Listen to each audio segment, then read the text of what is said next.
Avec Clémenceau, nous évoquons une personnalité, une figure de la République, dont le caractère, la personnalité, le tempérament sont absolument exceptionnels et qui méritent à eux seuls un développement avant même de parler de l'action de l'homme d'État. Oui, Clémenceau, c'est une figure.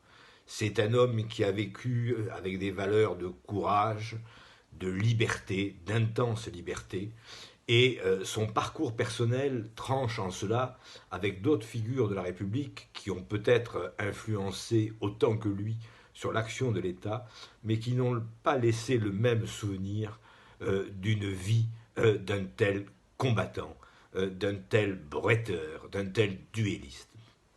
Pour comprendre Clémenceau, il faut évidemment venir aux origines. C'est un homme de la Vendée, du pays des Chouans, mais lui, c'est ancré dans le républicanisme. Toute sa famille, son père Benjamin, opposant à l'Empire, qui sera d'ailleurs emprisonné comme Clémenceau, au nom de la lutte des valeurs républicaines sous l'Empire. C'est ce contexte familial qui est important et qui amènera Clémenceau, épris de liberté, à être un étudiant en médecine à Nantes, puis à Paris, forcément contestataire de l'ordre impérial. Première originalité, ce n'est pas un sédentaire à une époque où on bouge peu. Il va partir jeune, 4 ans, aux États-Unis, où il exercera des métiers divers, notamment enseignant dans un collège de jeunes filles, mais aussi journaliste, où il reviendra avec des chroniques pour le journal Le Temps, qui sont absolument intéressantes, puisqu'elles décrivent les États-Unis juste après la guerre de sécession. Clémenceau aussi un rapport particulier et là aussi des histoires incroyables avec les femmes.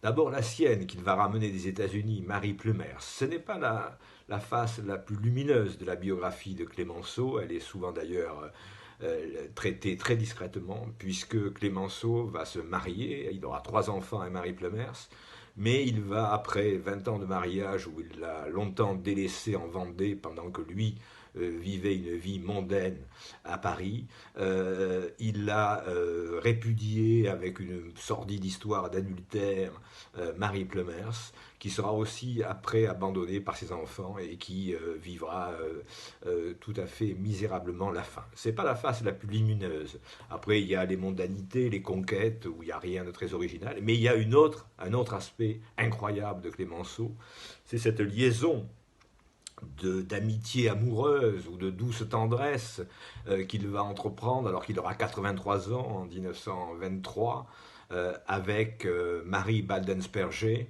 avec Marguerite Baldensperger, pardon, qui est une femme de 40 ans, qui a connu un très grand chagrin, qui vient voir Clémenceau pour l'inciter à écrire un livre pour elle, et va se nouer un pacte incroyable qui aura été résumé par la phrase de Clémenceau bien connue aujourd'hui, je vous aiderai à vivre, dit-il à Marguerite, vous m'aiderez à mourir. Voilà, là aussi Clémenceau est original. Il est original aussi parce que c'est un styliste. Clémenceau, c'est un homme du style, c'est un homme du style court, de la répartie, de la fulgurance, de la phrase qui part comme un projectile, comme une balle.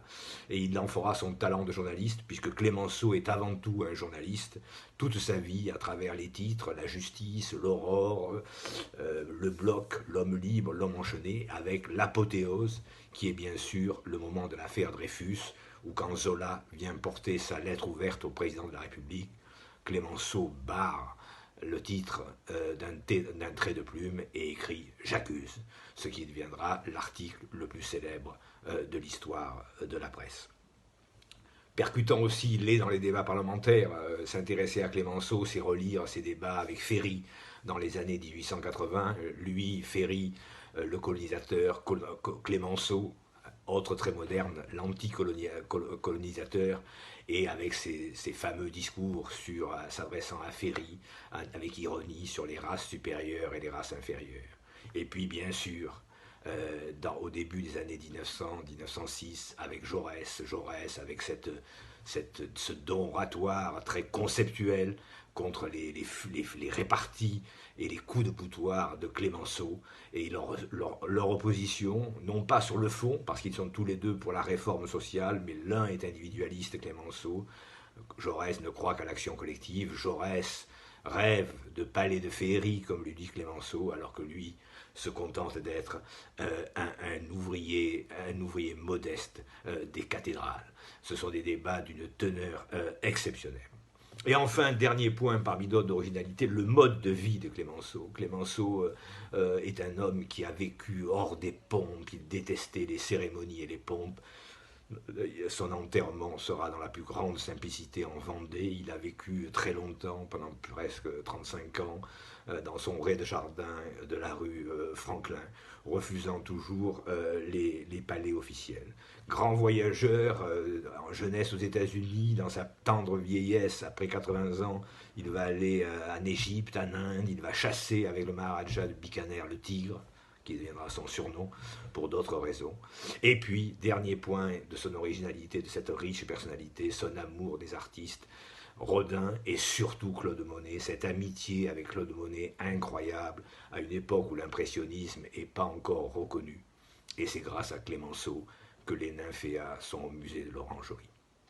Alors derrière cette riche personnalité, quelle action au service de l'État? Si Clémenceau commence la vie gouvernementale tard, il sera ministre pour la première fois à 65 ans, son engagement commence véritablement avec la guerre de 70. Nommé maire de Montmartre par Arago, lui, le médecin des quartiers pauvres, connaît l'agitation sociale et la préparation de la commune. Il aura d'ailleurs une attitude partagée sur la commune, en étant en sympathie avec les revendications sociales de ce Paris affamé, mais très soucieux d'éviter les exactions et toutes les violences qui s'ensuivront pendant ces jours terribles. Ensuite, il rentrera au Parlement. Il va exercer d'abord pendant 15 ans son rôle d'opposant. C'est le tombeur des ministères par son opposition à la République opportuniste qu'il trouvait trop modérée. Il était proche, puis s'est éloigné de Gambetta. C'est les fameux combats avec Jules Ferry. Écarté de la vie parlementaire en 1893 dans les conséquences de l'affaire Panama où il n'avait rien à se reprocher, il se consacre au journalisme, c'est l'époque de l'affaire Dreyfus, surtout des années de l'affaire Dreyfus, avant de revenir au Parlement en 1903. Paradoxalement, il revient comme sénateur du Var, alors qu'il était depuis toujours un opposant farouche à l'institution même du Sénat. Il va être un ardent défenseur de la loi de séparation de l'Église et de l'État, et dans sa version la plus ferme, et c'est la conjoncture du bloc des gauches, de cette majorité parlementaire, qui l'amène à rentrer au gouvernement en 1906 comme ministre de l'Intérieur, avant d'être quelques mois plus tard président du Conseil. Président du Conseil, il va l'être pendant 3 ans, dans ce premier exercice du gouvernement, ce qui est une période longue pour la Troisième République, dans un mandat qui va être marqué par plusieurs éléments. D'abord, il arrive avec une volonté de réforme sociale, c'est toujours Clémenceau, l'homme de gauche, individualiste mais de gauche. C'est la première fois qu'il y a un ministère du Travail, il y a des ambitions sur la législation, sur le repos hebdomadaire, sur la retraite. Mais tout ça va être difficile à faire aboutir parce qu'on est dans ce début des années 1900 dans un climat de violence assez fort, violence civile avec beaucoup de délinquance, des bandes de délinquants, ce qu'on a appelé les Apaches, qui sèment un peu la terreur. Donc il y a véritablement de la violence civile et il y a aussi de la violence sociale qui découle des grands mouvements de grève qui quelquefois tournent à la sédition ou à l'émeute, comme ce qui a suivi le drame des mines de Courrières ou les manifestations des vignerons du Languedoc ou des sablières de travail. Ce qui fait que Clémenceau, et là il revêt son habit de premier flic de France, va beaucoup contribuer à moderniser la police scientifique, police judiciaire, moyens matériels de la police, ce sont les fameuses brigades du Tigre. Et on gardera de cette premier exercice de Clémenceau, président du Conseil, plutôt cette image que celle qu'il souhaitait de réformateur social. La deuxième période pour Clémenceau, c'est bien sûr le pouvoir qu'il va exercer de novembre 17 à la fin de 1919. Dès le début de la guerre de 14, en tant que président de commission parlementaire, il est un ardent un ardent contempteur de la politique gouvernementale et particulièrement de la politique militaire. Il était assez opposé à ce que faisait Joffre dans la première partie de la guerre, très proche des poilus avec ses visites mémorables dans les tranchées, et aussi un homme d'énergie qui veut galvaniser toutes les forces pour lutter contre l'ennemi sans relâche. Et c'est cette incarnation de l'énergie nationale qui amènera Poincaré, qui ne l'aime pas, à l'appeler à la présidence du Conseil en novembre 2017. Dans une période où il faut donner véritablement tout pour emporter la victoire, d'autant que le printemps 18 est marqué par une offensive forte des Allemands. Et là aussi, Clémenceau, par sa détermination, par son énergie qu'il sait transmettre aux soldats, par sa lutte contre le pacifisme, finit par obtenir, dans la difficulté, dans la douleur, l'apothéose du 11 novembre 2018, où s'adressant aux poilus, il leur dit « Hier soldat de Dieu, aujourd'hui soldat de l'humanité et pour toujours soldat de l'idéal ».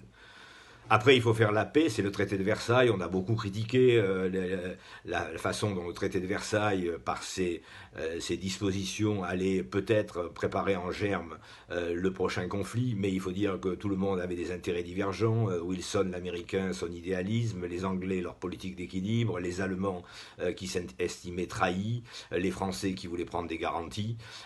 Clémenceau essaye de tirer le mieux de tout ça. Lui-même avait une hostilité à l'Autriche-Hongrie qui sera démembré. Tout ça aboutit au traité de Versailles.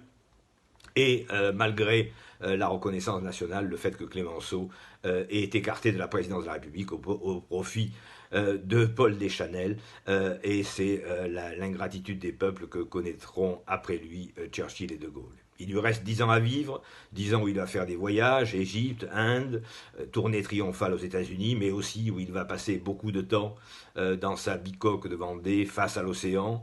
Le temps aussi d'écrire Grandeur et misère d'une victoire, où il règle un peu ses comptes avec Foch, qu'il avait fait pourtant nommer chef interarmée quand il est arrivé au pouvoir en 17, et avec Poincaré qu'il n'aimait pas. Donc il passe beaucoup de temps de ces 10 dernières années aussi avec ses fleurs, son jardin, son ami Claude Monet. Voilà cet itinéraire d'un homme sur ses 88 ans qui est à coup sûr une des figures les plus fortes et les plus attachantes qu'ait connue la République.